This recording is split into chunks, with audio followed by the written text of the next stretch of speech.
once my mother got in a car and had an argument, not a serious one, with my father, and she just drove away, and for 3 days no one knew where she was. And it turned out all she'd done is checked into a motel on set with the door bolted, very frightened on the bed. Those were things I never forgot. And most writers go wrong from the beginning because they haven't selected things for themselves that they really care about. You're an idiot, an imbecile freak, a goddamn vegetable, a stupid idiot! I only picked you up in the first place because I thought I wanted to make it with somebody else. And I ended up with a goddamn freak. I feel that there should be a buffer period where the actor and director work any number of ways, but so that they uncover some things before they've committed it to film. In a sense, there should be a little growth period where the actor is allowed to experiment and feel out what he's going to do before he commits to it. Because once he commits to it on film, it's forever. The most important thing about acting that I'm starting to learn is that any problem you have with actors, probably 90% of those problems deal with the fact that the actor feels very uncomfortable with the work he's doing and insecure about it. And you can solve more problems with actors by trying to get to the root of the insecurity and in some way doing something about it than just telling them off or any of the obvious panaceas to any of those problems. To the school. Go back to your mother. You got enough money. You'll stay in the hotel tonight. I don't care what you do. I declared it for rehearsal permit. I want to rewrite the script here. Frank, Right, so right. what time is it, Frank?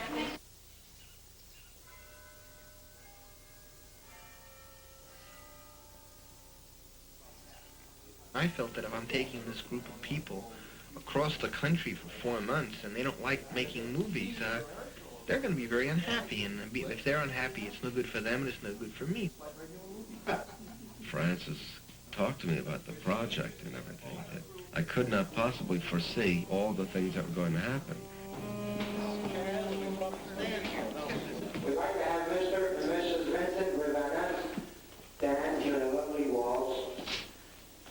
A French waltz.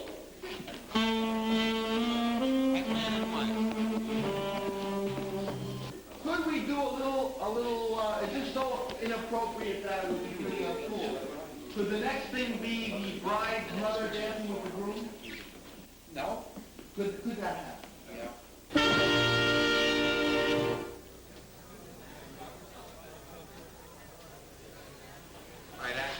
And now, ladies and gentlemen, we'd like to have the bride and groom dance their first dance as Mr. and Mrs. Rivera.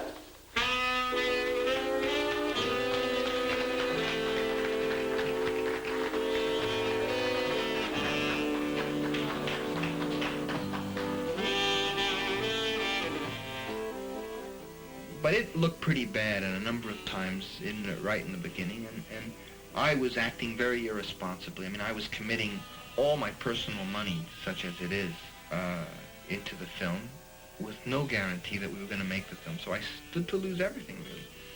It's not too much because, I figure if you're not willing to risk some money when you're young, then you're certainly not going to ever risk anything in the years that follow. Now, we got to that point. This is where the switch is switched.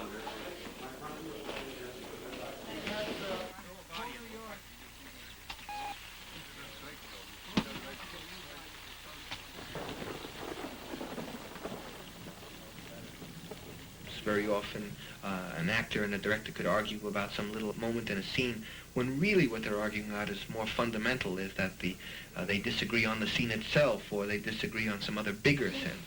Well, it blows it for you to disappear in there and run around. There is no scene. It is a naughty problem, but it's important only to you.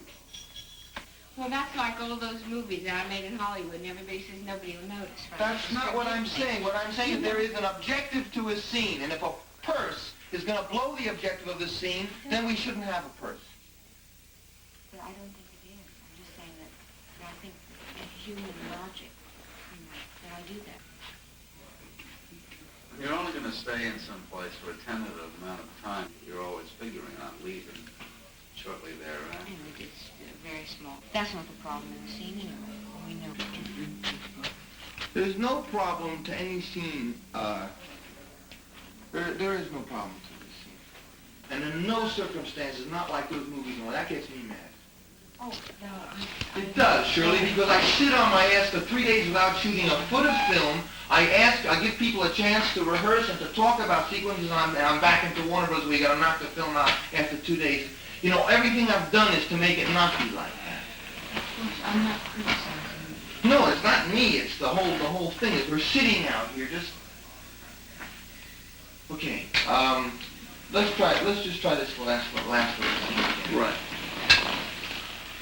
She doesn't like this scene, and she doesn't like, and she's not, no, everything is wrong about it. You couple that with this physical location of being, I get brain tied. At least she gets something special, This film cannot be good unless she's good. On one hand, I don't want to indulge her because I think it's destructive to her and even to her results. And on the other hand, I don't want to trip her in achieving what she has to, what she feels she can achieve. So it's this incredible dilemma. I guess I'm too much like her or something, I find it very difficult to just sort of stay there and be the anchor, when I see my whole world crumbling. But you get so impatient with the technicalities. I'm trying to simplify the technicalities. I've told you that in some of the sequences I'm not even going to shoot coverage, but this is not that place. This is a moment that I went for. Maybe I shouldn't go for this kind of stuff, but that's the style of the film. Sitting on a couple of ticklish things. I've got something over there going. I got something over here going. I got something with the... I don't know which... Now I'm going to start just becoming selfish and just make everyone please me. I'm trying to please everyone. There's nothing I want more than to please you. Nothing I want more to make the people who are working on it feel that they're working for me worthwhile. But when do I start getting pleased?